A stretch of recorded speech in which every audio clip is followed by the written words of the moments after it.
चलिए हल्ला नहीं कीजिए। हम लोग का हिस्ट्री क्लास चल रहा है। हिस्ट्री क्लास में हम लोग मौर्योत्तर काल के बारे में पढ़ रहे हैं और उसमें हम लोग भारत पर मौर्योत्तर काल के दौरान जितने भी विदेशी आक्रमणकारी हुए उसके बारे में पढ़ रहे हैं। तीन के बारे में हम लोगों ने पढ़ाई कर लिया है। पहला क्या पढ़ा हम लोगों ने? हिंद यूनान के बारे में। दूसरा क्या पढ़ा हम लोगों ने? शक के बारे में। और तीसरा किसके बारे में पढ़े? पहलव के बारे में। इसके बाद जो अंतिम जो था मौर्योत्तर काल में जो आक्रमण किए थे वो कौन सा वंश के थे? कुषाण वंश के बारे में। तो कुषाण वंश के बारे में पढ़ेंगे क्योंकि इसी से ज्यादा क्वेश्चन आपसे एग्जाम में पूछे जाते हैं। विदेशी आक्रमणकारी के बारे में ध्यान से पढ़ेंगे। तो बोला गया है, वही आपका लाइन में पहला लिखा गया है कि मौर्योत्तर काल में भारत पर आक्रमण करने वाला अंतिम शासक जो था किस वंश से बिलोंग करता था? कुषाण वंश से। और ये जनरली ये भी नहीं थे, ये भी चीन से आए थे आपका, ठीक है। तो बोला गया है पार्थिनियन के बाद कुषाणों का शासन जो होता था स्थापित हुआ। और जो कौन कहा क्या कहलाते थे? यूसी। आपको पहले बोले थे ना, इससे पहले भी आपको शक में पढ़ाए थे कि यूसी या काबिला वहीं से ही लोग निवास करने वाले थे। तो बोला गया है पार्थिनियन के बाद जो कुषाण वंश का शासन हुआ जिसे वास्तव में क्या कहा जाता था? यूची। तो ऐसे ही नाम मिलेगा आपको चीन में, यूची जी, यू हिंग की, ऐसे नाम मिलेगा सुनने को। हाँ ठीक है। तो भारत में भी अपना एक दो को पुकारो नाम रख लीजिएगा आप लोग। तो बोला गया यूची जो था एक कबीला था। क्या था? कबीला मतलब समझते हैं क्या होता है? हाँ मैंने अच्छा मैंने सब जैसे टेंट लगा के रहता है कबीलाई लोग, आज यहाँ 6 महीना यहाँ है 6 वहां चले, नहीं, वो भ्रमण करते रहता है, घूमने वाला प्राणी। मैंने 6 महीना यहाँ रहा, 6 महीना वहां रहा, 6 महीना वहां, जहां उसको 7 दिन मिला उसे घूमता है। तो ये जो कबीला था यूची जो था उसी कबीला में था, जो आमतौर पर कितने कुल के भागों में विभाजित हुआ था? 5 कुलों में डिवाइड हो गया था और कुषाण उन्हीं कुलों में से एक था। तो यूची जो 5 कबीलों में डिवाइड हुआ था उस 5 में एक का नाम क्या था आपका? कुषाण। क्या नाम था? कुषाण। तो बोला गया है उनका जो साम्राज्य था कहां से कहां तक, देखो ये अपना साम्राज्य फैलाया था आमू दरिया से लेकर के गंगा तक, फिर मध्य एशिया से लेकर के खुरासान जो उत्तर प्रदेश के वाराणसी तक फैला। तब बोला जाता है नहीं कि अगर आपका कमजोरी है तो कमजोरी का लाभ उठाता है। तो वही बात था, देश में हम लोग का मगध के शासन पर अच्छे शासक नहीं बन पाए तो उसी का लाभ उठा करके दूसरा विदेशी भी आक्रमण करने। और इसका सबसे बड़ा प्रमाण कब मिलेगा? जब हम लोग मॉडर्न हिस्ट्री पढ़ेंगे तब आएगा, व्यापार के बहाने आप पूरा साम्राज्य को हड़प लेगा और 400 साल तक गुलाम बना के रखेगा भारत को। सोचिए, हम लोग का आदत पड़ गया इंडिया लोगों को गुलाम बनने का। अभी भी आप लोग गुलामी का आदत बने हुए हैं, विद्यार्थी गुलामी का आदत बना हुआ है। गुलामी कैसे आदत है? जब ले उसको पढ़ाई नहीं, पूरा धुनाई नहीं, तब लोग पढ़ता लिखता नहीं है। ऐसे सर बोले नौकरी नौकरी तो हम 3 दिन में निकाल देंगे, है ना। एक दिन को लगेगा हमको फॉर्म भरने में, और एक दिन लगेगा परीक्षा सेंटर जाने में, और एक दिन रिजल्ट देखने में लगेगा, बस ज्वाइनिंग, चौथा दिन में ज्वाइनिंग आ गया। और 4 गो स्टेप है और 4 गो ऑप्शनों रखना पड़ता है, ए बी सी डी, ई रंगना भी नहीं है। तो 4 स्टेप 4 ऑप्शन रंगे, बस खत्म नौकरी। पढ़ो पढ़ो, नहीं पढ़ेगा तो भगवानों ने बचाएगा। चलिए आइए, तो कुषाण वंश जो माना जाता है किस कबीले का माना जाता है? यूची कबीला। किस कबीला के? और उस कबीलों में से कितने भाग में वो कबीला डिवाइड था? 5। उस 5 में से एक का नाम क्या था? कुषाण था। और इन्होंने अपने साम्राज्य का विस्तार कहां से कहां तक किया था? आमू दरिया से गंगा नदी, और मध्य एशिया से कहां से लेकर के? खुरासान से लेकर के उत्तर प्रदेश के वाराणसी तक फैल गया था। क्योंकि आपको पहले ही बताएं कि कोई भी आदमी जब अटैक करता था वो गंगा के समतल या नदी के आसपास का एरिया को ज्यादा टिकता था। राजस्थान में जाएगा कोई हमला करने, कहां मिलेगा? वहां राजस्थान में जाएगा तो खाली बालू में मिलेगा, कौन सी उपजाएगा? तो इसीलिए नदी के आसपास की भूमि उपजाऊ हुआ करती थी। इसीलिए हर शासक ज्यादातर जो अपना केंद्र बनाता था वो नदी का सेंटर में बना, नदी का सेंटर बना, नदी के आसपास का रीजन में। चाहे पाटलिपुत्र हो चाहे और शासक हो, सभी ने प्राथमिकता दिया नदी के किनारे वाले भाग को। समझ में आई बात? चलिए, इसका अगला भी इंट्रोडक्शन ही चल रहा है। कुषाणों ने बोला गया है पूर्व सोवियत गणराज्य में शामिल मध्य एशिया के बड़े भाग, जिसका नाम क्या है? ईरान का हिस्सा, जो क्या कहा जाता है? अफगानिस्तान, और संपूर्ण उत्तर भारत के भूभाग को अपने शासन के अधीन कर लिया। सोचो, एक कबीला होकर के इतना बड़ा साम्राज्य को ये जीत लिया था। क्योंकि ये लोग का जो कुषाण लोग ना बहुत ही क्रूर स्वभाव के होते थे। और इसी के स्टेप में पढ़ेंगे कि हुंड जाति के बारे में, कि हुंड, हाँ नाम है उसका हुंड जाति। ये दो खूनखार हुआ करते थे, मतलब इसका कुछ नहीं। जो आप बाहुबली कटप्पा में जो देखे ना, जो लड़ने वाला दूसरा था, होंग कौन बोलता है, कौन जी बोलता है वो, क्या नाम था उसका? अरे जो उल्टा उल्टा वाला नाम क्या था, जो राक्षस की तरह दिखता था? क्या, कुछ नाम नहीं, खाली जानते हो राक्षस था, नहीं क्या क्या नाम था, बोले तो? हाँ, कालिक्य। तो उसी तरह इन लोग का भी था स्वभाव। ठीक है, इसीलिए कबीला, कबीला का एक जगह निवास है, लूट पाट करके दूसरे जगह चला जाना। तो इन्होंने बोला कि अपने जो साम्राज्य को फैला लिया था, कहां से कहां तक फैलाया था बोलो तो? सोवियत गणराज्य में शामिल जो मध्य एशिया, सोवियत संघ संघ थे ना, उसका गणराज्य से लेकर ईरान का हिस्सा से लेकर के कहां तक? अफगानिस्तान। और जो भी घुसता था भारत में, यही रास्ता से घुसता था। अफगानिस्तान, पाकिस्तान होते हुए सिंध प्रांत भारत में प्रवेश करता था सब। इधर से तो आने में लोगों का पसीना छूट जाएगा दो तरीका से, ताकि ये समुद्र था, कहां से आएगा? ऊपर में पहाड़ था, तो कोई दर्रा उर्रा मिला तो ठीक, नहीं तो घुसेगा इधर से, मरुस्थल वाला एरिया से। ठीक, और अभी भी विपत्ति हम लोग का भारत के लिए वही एरिया पड़ा हुआ है, हमेशा लड़ाई उड़ाई उधरे होता है। इधर देखिए कहीं समुद्र वाला एरिया में लड़ाई नहीं होता है। इधर चीन वाला परेशान करके रखता है दर्रा को, नाथुला दर्रा। तो कहने का मतलब ये है, तो उन्होंने संपूर्ण उत्तर भारत में प्रवेश किया। उसके बाद जब कुषाण लोग आए तो सन संबंधा लुटवे करेंगे, तो उन्होंने क्या किया? आरंभिक काल से ही इन्होंने कौन सिक्का चलाया? स्वर्ण मुद्रा। इतना ये लोग रईस हो गया कि सोने का सिक्का चलाया, चांदी का सिक्का नहीं चलाया। तो भारत में सर्वप्रथम सोने का जो सिक्का चलाने वाले व्यक्ति का जो विदेशी का नाम था, वो कौन शासक थे? कुषाण शासक। कौन से शासक थे? कुषाण शासक थे। स्वर्ण मुद्राओं की ऐसा माना जाता है, इसकी जो शुद्धता जो थी गुप्त काल की स्वर्ण मुद्राओं से भी उत्कृष्ट थी। क्योंकि गुप्त काल, इसके बाद का काल में जब हम पढ़ाएंगे, तो गुप्त काल को स्वर्ण युग के नाम से जाना जाता है, क्योंकि उसका काल में कोई विदेशी आक्रमण बहुत नहीं के बराबर हुआ, इसीलिए गुप्त वंश को ही घोषित कर लिया, स्वर्ण युग कहा जाता है पूरा का पूरा। तो बोला जाता है कि जो गुप्त काल में जो सोने का सिक्का चलता था, उससे भी हाईटेक, बहुत ही उससे भी बढ़िया शुद्ध सिक्का जो चलता था, वो कुषाण के शासन काल में चलता था।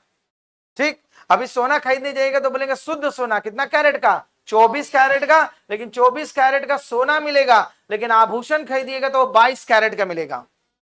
ठीक है, अगर आप आभूषण बनाएंगे, क्योंकि शुद्ध सोने से आभूषण नहीं बनाया जा सकता है, आभूषण बनाने के लिए उसमें और भी धातु मिलाई जाता है। तो इसीलिए दुकान में जब जाओगे तो बोलेगा 24 कैरेट का सोना, तो समझिए फर्जरी बोल रहा। 24 कैरेट का जो सोना होता है वो ठोस होता है, उससे आभूषण नहीं बन सकता है। सेम आई बात। तो आभूषण बनाने के लिए उससे कुछ मिलावट होता है, इसीलिए उसका जो 22 कैरेट होता है वो आपका मिनिमम चार्ज। उसे आपको देखिएगा सोना, जब आप मार्केट में कभी जाइएगा तो कभी मम्मी का साथ, पापा का साथ पलट के जरूर देख लीजिएगा, वो सारा देगा। ठीक, तो आपका पैसा वहां बचा देंगे। तो कहने का मतलब, जो स्वर्ण युग का जो माना जाता है, स्वर्ण सिक्का भारत में सबसे पहले किसके द्वारा चलाया गया? कुषाण के द्वारा। और ऐसा माना गया जो उनके द्वारा जो सिक्के चलाए गए थे वो गुप्त काल से भी अच्छे किस्म के सिक्के थे। ठीक है, ये सब अभी इंट्रोडक्शन चल रहा है आपका। उसके बाद मथुरा में इन्होंने, ऐसा है जो कुषाणों का सबसे ज्यादा अभिलेख देखने को मिला है वो मथुरा में मिला है। तो बोला गया मथुरा में कुषाणों के सिक्के, अभिलेख, संरचनाएं और मूर्ति मिली है। उससे प्रकट होता है कि मथुरा में भारत में कुषाणों का द्वितीय राजधानी डिसाइड किया था। कौन सी राजधानी डिसाइड किए थे? जैसे मान लो हम लोग का झारखंड का भी वर्तमान में राजधानी कहाँ है? रांची है। तो रांची में ही सारा सुविधा आपको मिलेगा, राजधानी। और उप राजधानी कहाँ है? दुमका। जानते हैं ना दुमका किधर है? किधर है? इधर है? अरे उधर है, साहेबगंज बंगाल का साइड में है। ठीक है, पीछे है, पीछे जाएंगे बरही मिलेगा। उप राजधानी बना। तो जितने भी हम लोग को जो संसाधन मिलेंगे वहां का रांची में स्थित है। उसी प्रकार कोई भी, जैसे भारत की राजधानी दिल्ली है, तो सब चीज का हेडक्वार्टर कहां मिलेगा आपको? दिल्ली मिलेगा। तो क्या पता चल जाएगा, अगर कोई फॉरेनर आएगा तो देखेगा कि जो दिल्ली में जितनी सारी सुविधाएं हैं अदर राज्य में नहीं है, तो दिल्ली को मानेगा अच्छा सारे मतलब ये राजधानी होगा भारत का, क्योंकि राजधानी वही होता था। आपको बताए थे केंद्रीय शासन पद्धति पुराना चालू किए थे आपका। तो इसीलिए ये सभी जो प्रमाण देखने को मिले, ऐसा इतिहासकारों को लगा कि जो मथुरा जो होगा कुषाणों ने अपनी दूसरी राजधानी स्थापित की होगी, इसलिए क्योंकि वहां बहुत सारे जितनी भी आवश्यकता जो प्रमाण थे सारे मिले, सोने के सिक्के मिले, अभिलेख मिले और संरचनाएं। संरचनाएं मतलब क्या होता है? स्ट्रक्चर्स। मान लो राजा रहा होगा तो उसका कहीं आकृति होगा, ठीक है, जैसे अभी कहा हजारीबाग में कहा संरचनाएं दिखने मिलता है ना, कहाँ मिलता है? इधर कौन खुदाई में मिला है आपका? सीतागढ़ में मिला ना, बुद्ध का मूर्ति मिला है, लेकिन उसको कोई डेवलप नहीं हुआ। आइए, तो कुषाणों ने अपनी पहली राजधानी जो बनाई, जो वर्तमान में किस नाम से जाना जाता है? पाकिस्तान में। और वो कहाँ स्थित? पुराना नाम उसका क्या था? फिरोजपुर या पेशावर। तो कुषाण तो आईबे किए थे वही रास्ता से, तो स्टार्टिंग किए, चलो पाकिस्तान से स्टार्ट करेंगे। तो पाकिस्तान में कहाँ रास्ता अपना स्थापित किए थे? पेशावर, जो किस नाम से जाना जाता पहले? फिरोजपुर, जो अभी वर्तमान में क्या नाम है? पाकिस्तान। उसके बाद जब भारत में एंट्री किया तो वहां भी तो राजधानी बनाएंगे, तो दूसरी राजधानी कहां घोषित किए थे उन्होंने? मथुरा। कहां पर किया थे? मथुरा में भूल जाते हैं। अब इसके बाद ध्यानिए कुषाण। कुषाण जो शासक बने और उन्होंने कितने कितने उनके बेटा का बेटा बेटा का बेटा बन के सब शासन किए, उन सारे शासकों के बारे में ध्यान से समझिएगा। जैसा कि माना जाता है कुषाण जो थे, कुषाण वंश जो आपका भारत में जब आए, तो ये जो देना वास्तविक संस्थापक कुषाण वंश का जो माना जाता है, वो माना जाता है कुजुल कड़फिसेस को। किसको माना जाता है? तो अगर बोला जाएगा कि कुषाण वंश का संस्थापक कौन थे, तो क्या नाम बताएंगे? कुजुल कड़फिसेस। ठीक है, इसे ही कुषाण वंश का वास्तविक संस्थापक माना जाता है। और संस्थापक होने के बाद इतना कंजूस था कि सोने का सिक्का नहीं स्टार्ट किया, कहा स्टार्ट किया? तांबे का सिक्का चालू किया। और इसके शासन काल में कोई भी सोने का सिक्का नहीं चला था। सही बात? तो कुषाण वंश का संस्थापक कुजुल कड़फिसेस। फिर से बोलो, अभी भी नहीं आया, बोलो अभी आया। क्या कि नहीं तो कोई बोलता कुजू कड़फिसेस, ल गायबे हो जाता है। तो बोलिए क्या नाम था? कुजुल कड़फिसेस। ठीक है, इसके बाद इसका पुत्र बना, तो अपना टाइटल छोड़ेगा ये? नहीं, तो बस कड़फिसेस वही रहेगा। क्या आएगा? भीम।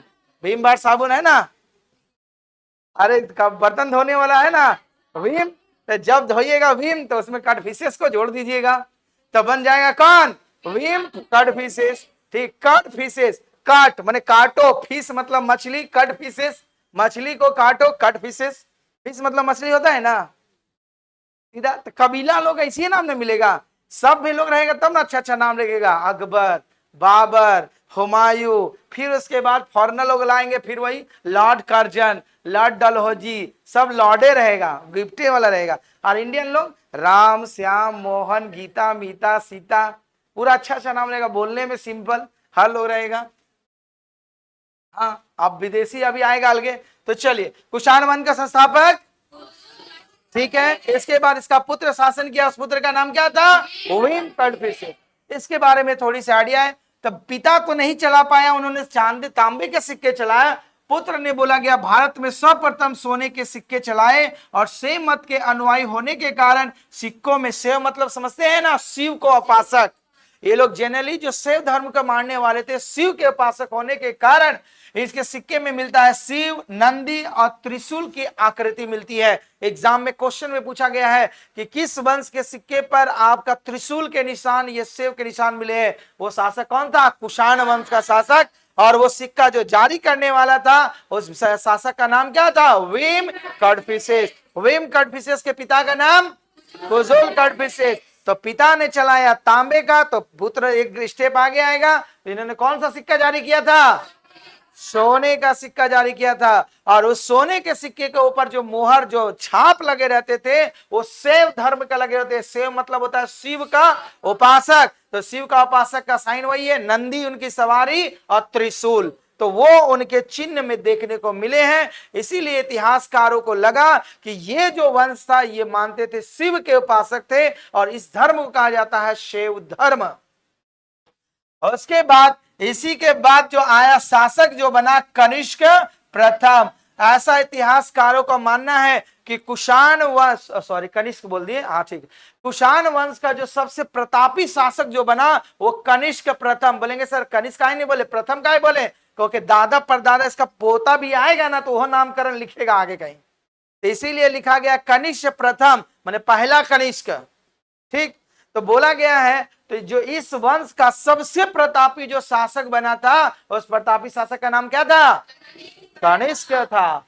यही बोला गया है कि यह सबसे प्रतापी और महान शासक था। फिर इसके बाद कनिष्क के बाद जो शासन करेगा उसका नाम क्या क्या रहेगा, वशिष्ठ। फिर उसके बाद वशकुशान, वाजेस्क और जोस्क, ये सभी उसका शासक का नाम बनेगा। हाँ, ईरान का रहने वाला था तो ईरानी नाम नहीं मिलेगा, इंडियन नाम सीता मीता गीता नहीं मिलेगा। ठीक, उसके बाद इसका जो बाद का शासक जो बना वो बना होविस्क हुस्क। क्या बना, याद रखना है, होविस्क हुस्क। क्या बोलेंगे, पढ़ लीजिए आपका, ठीक है। इसीलिए ये सब का कम उल्लेख मिलता है। फिर इसके बाद जो अगला इसका पुत्र जो शासक बनेगा वो कनिष्क द्वितीय बनेगा। कौन बनेगा, कनिष्क द्वितीय बनेगा। फिर कनिष्क दूत के बाद जो अगला शासक बनेगा वो वासुदेव प्रथम। तो देखो अभी लोग इंडिया में रहने लग गया, संतान इंडिया में जन्म हुआ तो इंडियन नाम थोड़ा मिलने लग गया। ठीक है, तो कौन बना, वासुदेव प्रथम। वासुदेव प्रथम के बाद फिर बनेगा कनिष्क तृतीय। फिर कोई नाम उम नहीं मिला तो अपने दादे वाला नाम उठा लिया, लगा दिया वहां कौन सा, तृतीय लगा दिया। तो कनिष्क प्रथम, कनिष्क द्वितीय, कनिष्क तृतीय। और कनिष्क तृतीय के बाद कुषाण वंश का जो अंतिम शासक बनेगा उसका नाम नहीं मिलेगा। क्या नाम है, वसुदेव द्वितीय। तो फिर लग दिया अपने दादे के नाम पर, रखो इसका नामों नहीं मिलता है तो वसुदेव द्वितीय। और इतिहासकारों का मानना है कि इस वंश का सबसे अंतिम शासक जो बनेगा उसका नाम क्या रहेगा। ठीक, तो आपको पूरा का पूरा इतिहास में पढ़ाते आ रहे हैं, बोलते आ रहे हैं कि जिस भी वंश के बारे में पढ़ोगे उसका पहला और अंतिम का नाम नहीं भूलिएगा और उसमें फेमस वाला के बारे में भूलिएगा नहीं। ठीक, तो कुषाण वंश का संस्थापक किसको माने जाते हैं, कुजुल। थर्ड स्टेज, कुषाण वंश का अंतिम शासक किसको माना जाता है, वासुदेव द्वितीय की तृतीय। हाँ, तृतीय नहीं हुआ, खत्म हो गया। तो प्रथम द्वितीय तृतीय इसलिए कहा जाता है कि उसका नाम वही रहता है, इसलिए फर्स्ट सेकंड थर्ड। ठीक, तो यहां तक समझ में आया। तो इतने सारे वंश है तो फर्स्ट सेकंड कनिष्क के बारे में पढ़ेंगे और थोड़ा वासुदेव द्वितीय। तो इसका नाम डिफिकल्ट था इसलिए नहीं पढ़ना आपको, लेकिन जान के तो रखना जरूरी है। ठीक है, तो आइए, तो टाइम भी हो चुका है तो आज यहीं तक रहने दे रहे हैं। कल से जो हमारा चलेगा पूरा कनिष्क का पूरा विस्तार से चलेगा। तो आज की कक्षा ही समाप्त होती है। धन्यवाद।